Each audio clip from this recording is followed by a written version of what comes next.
The story of Queen Esther reaches its dramatic climax in chapters 7 through 10. King Ahasuerus and Haman dined once more with Queen Esther. On the second day, the king asked Esther, "What is your petition, Queen Esther? It shall be granted you. And what is your request up to half the kingdom? It shall be done." Esther replied, "If I have found favor in your sight, O king, and if it pleases the king, let my life be given me at my petition, and my people at my request. For we have been sold, my people and I, to be destroyed, to be killed, and to be annihilated." The king, shocked, asked, "Who is he, and where is he? Who would dare presume in his heart to do such a thing?"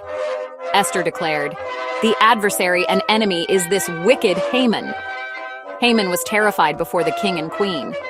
The king, in his wrath, left the banquet and went into the garden. Haman pleaded for his life before Esther.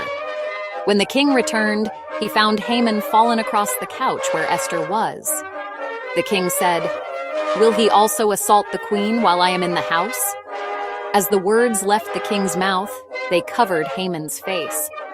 Harbona, one of the eunuchs, said, "Look, the gallows 50 cubits high, which Haman made for Mordecai, who spoke good on the king's behalf, is standing at the house of Haman." The king commanded, "Hang him on it!" So they hanged Haman on the gallows he had prepared for Mordecai. The king's wrath subsided. On that day, King Ahasuerus gave Queen Esther the house of Haman, the enemy of the Jews. Mordecai came before the king, for Esther had told how he was related to her. The king took off his signet ring, which he had taken from Haman, and gave it to Mordecai.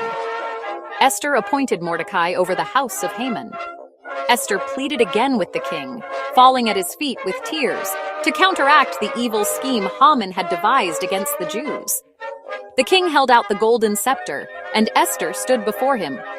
She asked for the letters of destruction to be revoked. The king said, "You yourselves write a decree concerning the Jews as you please in the king's name, and seal it with the king's signet ring." So the king's scribes wrote a new decree, allowing the Jews in every city to gather together and protect their lives.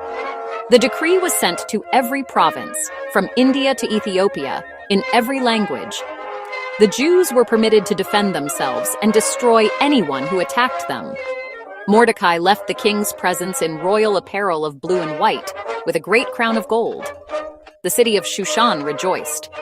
The Jews had light and gladness, joy and honor. In every province and city, wherever the king's command came, the Jews celebrated with feasting and gladness. When the day arrived, the Jews overpowered those who hated them. No one could withstand them, for fear of them fell upon all people. In Shushan, the Jews killed 500 men, including the 10 sons of Haman. But they did not lay a hand on the plunder.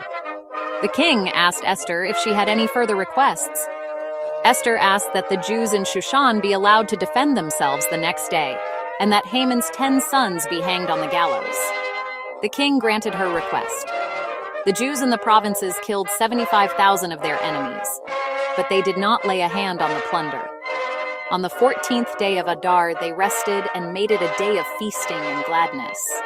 Mordecai wrote to all the Jews, establishing the celebration of Purim on the 14th and 15th days of Adar as days of joy and feasting, to remember how sorrow was turned to joy and mourning to a holiday. The Jews accepted the custom, and Purim became a lasting celebration for generations to come. Queen Esther and Mordecai confirmed these matters of Purim, and it was written in the book. Mordecai rose to greatness, becoming second to King Ahasuerus, seeking the good of his people and speaking peace to all his countrymen. Credits, adapted from the Book of Esther, chapters 7 through 10.